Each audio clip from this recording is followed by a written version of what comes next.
Hello YouTube, my name is Shriki. It's every little boy's dream about being a firefighter. Today we're going to live that dream as we take a look at this, the E1 aerial ladder. Who better to talk to about fire trucks than the people who operate them? So I stepped out of my basement and went to the local fire department. We're here at the Mayfield Heights Fire Department today with firefighter and paramedic Matt Babinski. Matt, how are you today? Justin, I'm doing fine. Thank you for stopping by. The Mayfield Heights Fire Department goes on about 4,000 runs a year. 3,600 of those are EMS requiring an ambulance. That is about 12 runs a day. Alright, so what is this vehicle that I'm sitting on right now? Well, Justin, this is our rescue ladder, 521, primarily used for rescue in a fire situation. Also can be used for suppression, as you can see here. On top, we have a 100-foot straight stick ladder that right now is in rescue mode, but again could be used for suppression if we need to. We can deliver over 1,000 gallons a minute with this nozzle here. This is manned by 4 firefighters at all times. E1 has been making ladder trucks since 1974 and have been innovating fire truck designs, beginning with their first truck by making it all aluminum. Some models can hold up to 400 gallons of water. That's like 11 bathtubs. This truck is equipped to deal with just about anything, from rescuing a cat from a tree to charging head-on into a fiery inferno. The aerial ladder has 500 to 600 horsepower and weighs over 50,000 pounds and can reach speeds of 60 miles per hour. It has an overall length of 42 feet and is almost 12 feet high with the ladder down. This truck comes with a hefty price tag, costing over $950,000. So Justin, like I was saying, we have some really cool equipment on the side here. So first things first, this is the engine that we use for fire suppression. Our ladder here carries 500 gallons of water on board and is capable of pumping up to 1,500 gallons per minute if required. We have 2 pre-connect hoses, 200 feet apiece. So these we'd use if we were going to make an attack on a structure. We also carry some specialized EMS equipment on board. This is the mask that we use in the event that an animal or a pet was caught inside of a fire. It's got some specialized masks in here that fit right over the face of the dog or cat.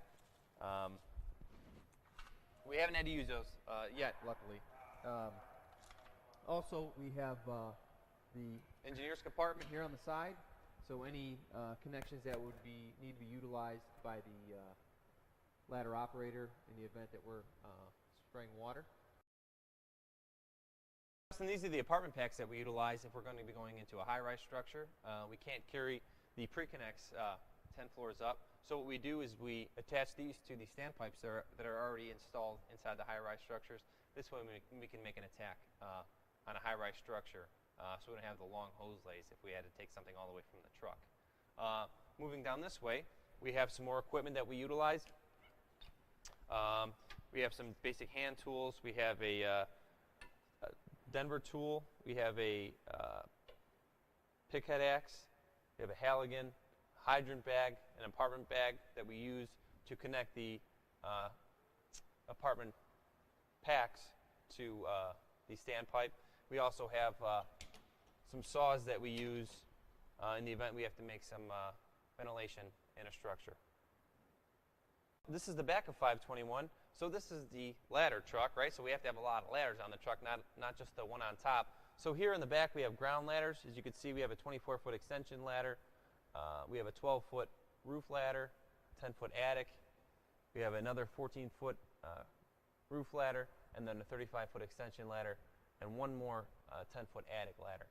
We also have quite a bit of hose here on the back. We have 800 feet of 5-inch or LDH, large diameter hose that we use to connect the hydrants.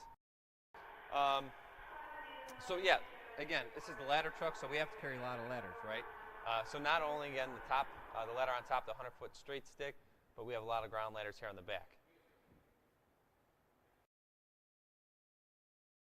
It's interesting how we see you guys driving these things down the road as quickly as possible. What does it take to drive this?